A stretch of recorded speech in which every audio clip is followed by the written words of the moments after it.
Happy birthday to അപ്പോൾ അങ്ങനെ 26-ാം തീയതി 12 മണി കഴിഞ്ഞിട്ടുണ്ട്. അപ്പോൾ എൻ്റെ ബർത്ത്ഡേ ആയി. അങ്ങനെ അത് നോക്കിയിരിക്കുകയായിരുന്നേ.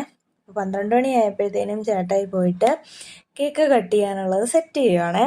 നീലൂട്ടൻ നേരത്തെ ഉറക്കമായി പോയി കേട്ടോ. അവനെ വിളിച്ചിട്ടും അവൻ എഴുന്നേൽക്കുന്നില്ലായിരുന്നു, നല്ല ഉറക്കത്തിലായിരുന്നു. അതുകൊണ്ട് പിന്നെ നിർബന്ധിക്കാൻ നിന്നില്ല, നല്ലതായിട്ട് ഉറങ്ങട്ടെ എന്ന് വിചാരിച്ചു. ശരിക്കും പറഞ്ഞാൽ ഇത് കേക്കല്ല കേട്ടോ, വേറൊരു സാധനമാണ്. നമ്മളുടെ സ്വീറ്റ്ന പോലത്തെ ഒരു അതിലും വലിയ കുറച്ചുകൂടെ ഒരു സാധനം, കേക്ക് പോലെ ഇരിക്കുന്നത്.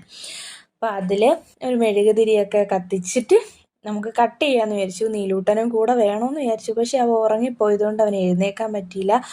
അങ്ങനെ എൻ്റെ 26-ാമത്തെ ബർത്ത്ഡേ ഇവിടെ സ്റ്റാർട്ട് ചെയ്യാണ്. അങ്ങനെ കേക്കൊക്കെ കട്ട് ചെയ്തു.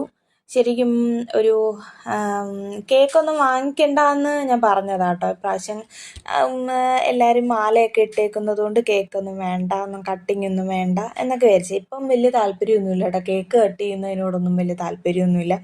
പിന്നെ ചേട്ടയുടെ നിർബന്ധം കൊണ്ട് ഇതൊക്കെ വാങ്ങിച്ച് നമ്മൾ കട്ട് ചെയ്തു. പിന്നെ എനിക്ക് സർപ്രൈസായിട്ട് 2 സാധനങ്ങൾ വാങ്ങിച്ച് വെച്ചിട്ടുണ്ടായിരുന്നു കേട്ടോ.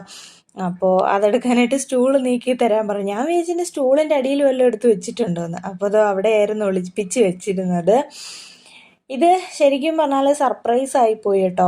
ഒരു വലിയ സ്റ്റാൻഡായിരുന്നേ, മൊബൈൽ സ്റ്റാൻഡ്, നമ്മൾ വ്ളോഗൊക്കെ എടുക്കാൻ പറ്റുന്ന ഒരു സ്റ്റാൻഡായിരുന്നു. ക്യാമറയും വെക്കാൻ പറ്റുന്ന ഒരു സ്റ്റാൻഡാട്ടോ. അപ്പോൾ അത് കിട്ടിയപ്പോൾ ഭയങ്കര സന്തോഷമായി. ഇനി നേരെ ചൊവ്വയൊക്കെ എടുക്കാമല്ലോ വീഡിയോ ഒക്കെ. അപ്പോൾ 2ാമത്തെ ഗിഫ്റ്റും കൂടെ എടുത്തപ്പോഴത്തേനും ഞാൻ വിചാരിച്ചു, ഒന്നല്ലേ 2 എന്നൊക്കെ ഒരു ഒരു അതിശയമായിപ്പോയി. അങ്ങനെ സ്റ്റാൻഡൊക്കെ എടുത്ത് നോക്കി. സ്റ്റാൻഡ് കിട്ടിയപ്പോൾ ഭയങ്കര ഹാപ്പിയായി കേട്ടോ. പഴയ സ്റ്റാൻഡ് കേടായി ഇരിക്കുമായിരുന്നു. പിന്നെ ഇത് ശരിക്കും എന്നെ ഞെട്ടിച്ച് കളഞ്ഞു കേട്ടോ. സ്റ്റാൻഡ് പിന്നെയും ഓക്കെ, ഇതാണ് ഞാൻ ശരിക്കും ഞെട്ടിയത്.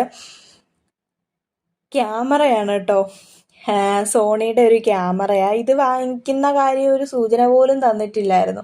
സ്റ്റാൻഡിൻ്റെ കാര്യം ഞാൻ ഇതുപോലെ വഴക്കുണ്ടാക്കുമായിരുന്നു. എൻ്റെ സ്റ്റാൻഡ് പോയിട്ട് പുതിയ ഒരെണ്ണം വാങ്ങിച്ച് തരുന്നില്ല എന്ന് പറഞ്ഞ് ഞാൻ വഴക്കുണ്ടാക്കുമായിരുന്നു. പക്ഷേ ഇത് ഞാൻ ഒട്ടും പ്രതീക്ഷിച്ചില്ല. ശരിക്കും പറഞ്ഞാൽ എനിക്കറിയത്തില്ല കേട്ടോ, ഈ ക്യാമറയിൽ വീഡിയോ എടുക്കാനും ഫോട്ടോ എടുക്കാനും ഒന്നും എനിക്കറിയത്തില്ല. ഇനി ഞാൻ മിക്കവാറും ഫോണിൽ തന്നെ ആയിരിക്കും വീഡിയോ എടുക്കുന്നത്. അങ്ങനെ ഭയങ്കര വലിയൊരു സർപ്രൈസ് ആയിരുന്നു ഗിഫ്റ്റ് കിട്ടിയത്. പൊതിഞ്ഞ് ഒളിപ്പിച്ച് ഞാൻ കാണാതെ വെച്ചിരിക്കുമായിരുന്നു. അപ്പോൾ ഇത്രയേ ഉള്ളൂ, നമുക്ക് അടുത്ത ദിവസം കാണാം. ബായ്.